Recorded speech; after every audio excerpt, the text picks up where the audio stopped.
Assalamualaikum warahmatullahi wabarakatuh. Perkenalkan, nama saya Yastianti, NIM 5041825, jurusan Manajemen Keuangan Syariah. Baiklah, di sini saya akan menjelaskan ringkasan materi dari kelompok 1 sampai kelompok 13. Baiklah, kita bahas dari kelompok 1. Yang pertama, laporan keuangan dan pihak-pihak yang berkepentingan. Pengertian laporan keuangan. Laporan keuangan adalah salah satu hal yang terpenting untuk menjaga bisnis tetap berjalan dengan baik.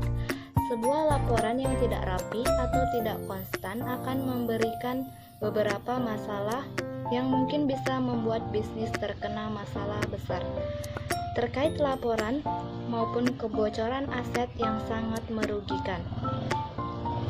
Berikut pihak-pihak yang bisa mendapatkan laporan keuangan. Yang pertama, pemberi pinjaman atau kreditor. Yang kedua, supplier. Yang ketiga, manajemen perusahaan. Yang keempat, investor. Yang kelima, pemerintah. Yang keenam, pelanggan atau konsumen tetap. Yang ketujuh, karyawan. Dan yang terakhir, masyarakat. Neraca atau posisi keuangan. Neraca menunjukkan posisi kekayaan sebuah perusahaan, kewajiban keuangan, dan modal perusahaan pada waktu tertentu. Kekayaan disajikan pada sisi aktiva, sedangkan kewajiban dan modal pada sisi pasifa. Selanjutnya, materi dari kelompok 2. Laporan laba rugi.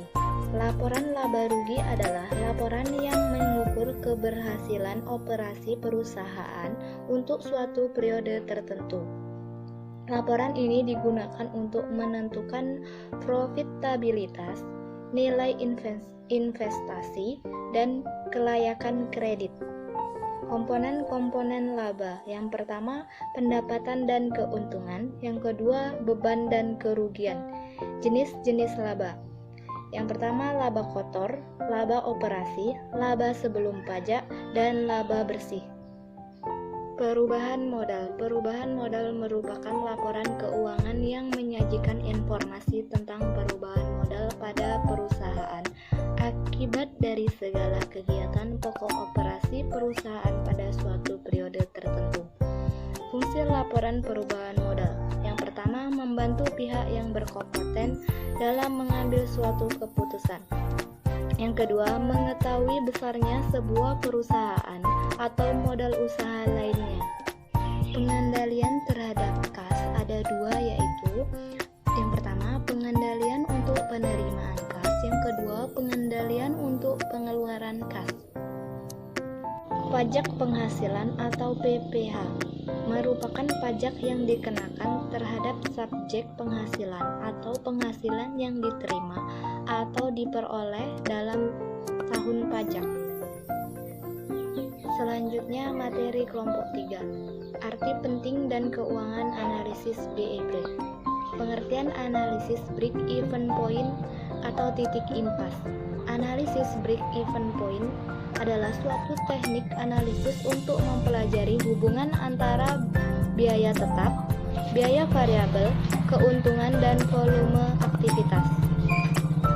Break-even point dapat diartikan sebagai suatu titik atau keadaan di mana perusahaan di dalam operasinya tidak memperoleh keuntungan dan tidak menderita kerugian. Hubungan volume, biaya, dan laba. Analisis biaya, volume, dan laba merupakan sebuah teknik atau alat yang digunakan untuk mempelajari hubungan antara volume, biaya total, pendapatan, dan laba. Analisis ini sangat berguna bagi perencanaan laba dalam tahun anggaran tertentu. Analisis break-even point. Analisis break-even point adalah suatu teknik analisa untuk mempelajari hubungan antara biaya tetap, biaya variabel, keuntungan, dan volume aktivitas. Sering disebut cost profit volume analysis. Break-even point dapat diartikan sebagai suatu titik atau atau keadaan di mana perusahaan di dalamnya operasinya tidak memperoleh keuntungan dan tidak menderita kerugian. Dengan kata lain, pada keadaan itu, keuntungan atau kerugian sama dengan nol. Titik penutupan usaha merupakan suatu titik pada break-even card yang menunjukkan bahwa besarnya total penjualan yang diperoleh perusahaan adalah sama besarnya dengan biaya tunai yang dikeluarkan perusahaan. Selanjutnya, materi kelompok 4, rasio keuangan. Pengertian rasio keuangan. Analisis perbandingan laporan keuangan melihat kecenderungan atau tren dari kinerja keuangan suatu perusahaan. Analisis rasio melihat hubungan atau perimbangan jumlah rupiah akun dengan jumlah rupiah dari akun lainnya. Rasio keuangan utama. Yang pertama, likuiditas. Rasio likuiditas adalah rasio keuangan yang digunakan untuk membantu mengantisipasi kondisi kas dan aset perusahaan di masa depan. Ada 3 jenis rasio likuiditas yang biasa digunakan, yaitu rasio lancar, rasio cepat, dan rasio modal kerja. Tujuan anggaran kas. Yang pertama, menunjukkan posisi kas pada periode sehingga dapat diketahui apakah posisi kas tersebut defisit. Yang kedua, menunjukkan kebutuhan untuk mencari pinjaman jika terjadi defisit kas atau jumlah kas pada akhir periode. Yang ketiga, mengkoordinasi jumlah kas. Selanjutnya, materi kelompok 8. Manajemen kas yang efisien.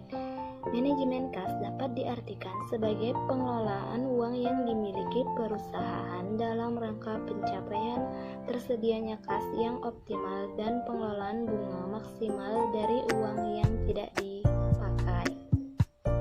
Yang kedua, profitabilitas atau kemampuan memperoleh laba adalah suatu ukuran dalam persentase yang digunakan untuk menilai sejauh mana perusahaan mampu menghasilkan laba pada tingkat yang dapat diterima.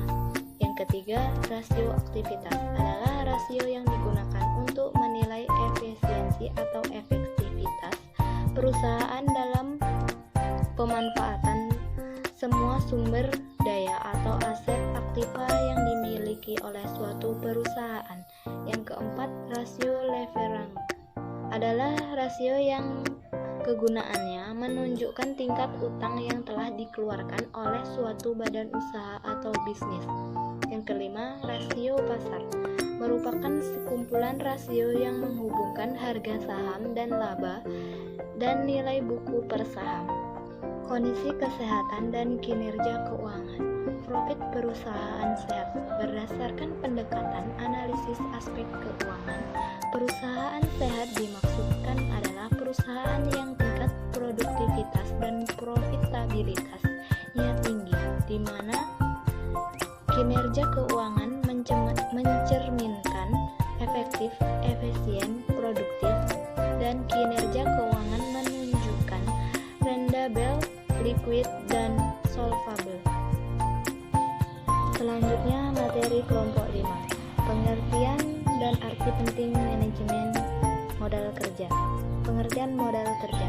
Modal kerja merupakan modal yang menjadi kebutuhan dalam pembiayaan semua kegiatan supaya usaha berjalan dengan suatu rencana yang telah dibuat. Arti penting manajemen modal kerja. Manajemen modal kerja merupakan manajemen aktiva lancar. Manajemen modal kerja memiliki arti penting bagi perusahaan. Modal kerja yaitu jumlah dari aktiva lancar. Jumlah ini merupakan modal kerja bruto atau gross working capital.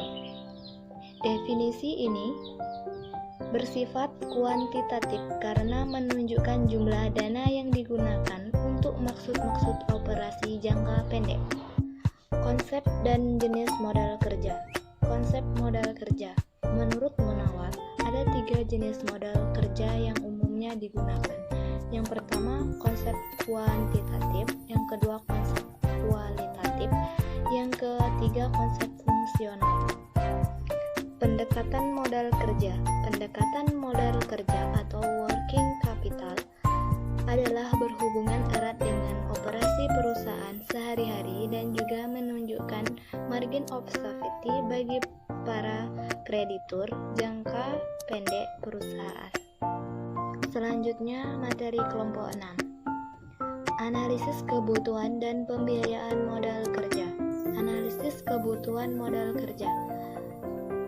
Modal kerja adalah aktivitas yang berkaitan dengan pengolahan keuangan. Dalam hal ini adalah manajemen anggaran dana yang terdapat dalam sebuah instansi perusahaan. Konsep-konsep modal kerja. Yang pertama, modal kerja kuantitatif. Yang kedua, modal kerja kualitatif. Yang ketiga, modal kerja fungsional. Analisis pembiayaan modal kerja.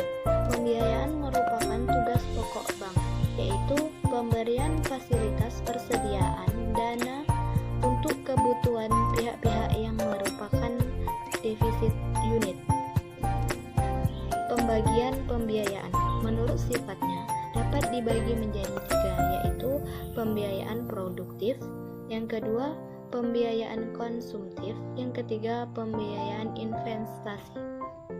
Selanjutnya, materi dari kelompok 7. Motif memegang uang kas dan anggaran kas. Motif memegang uang tunai. Yang pertama, motif transaksi. Yang kedua, motif berjaga-jaga. Yang ketiga, motif spekulasi. Yang keempat, untuk mendapatkan keuntungan atau investasi.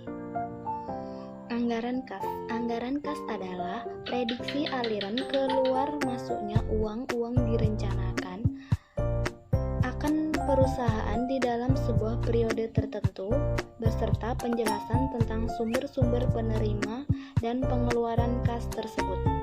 Anggaran kas adalah perencanaan mutasi dan posisi kas jangka waktu tertentu. Saldo kas optimal. Yang pertama, model Miller dan ORR. Yang kedua, model persediaan. Yang ketiga, asumsi Miller dan ORR. Selanjutnya, materi kelompok 9. Penjualan secara kredit dalam meningkatkan omset. Pengertian penjualan kredit. Penjualan kredit adalah penjualan yang dilakukan secara non-tunai atau penjualan yang pembayarannya tidak diterima sekaligus, di mana laba yang diharapkan lebih besar daripada penjualan tunai. Faktor-faktor penjualan kredit.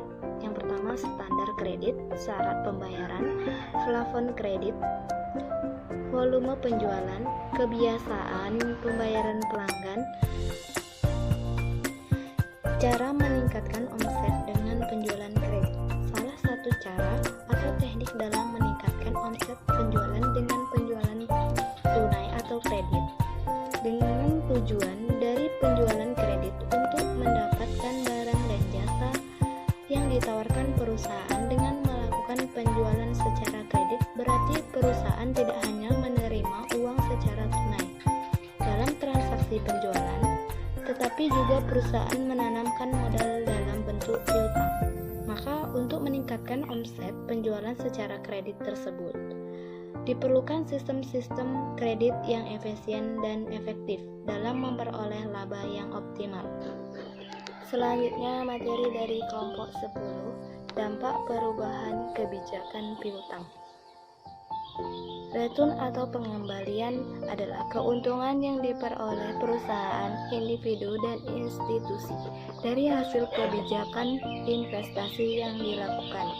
Pengertian risiko. Risiko dapat diartikan sebagai kemungkinan terjadinya hasil yang tidak diinginkan atau berlawanan dari yang diinginkan.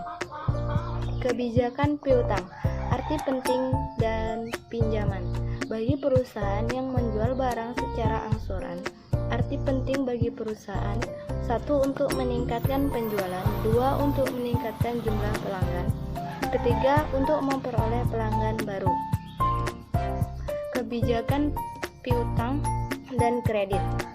Secara angsuran, ada beberapa kebijakan yang harus dilakukan. Kebijakan kredit meliputi 1. Standar kredit, 2.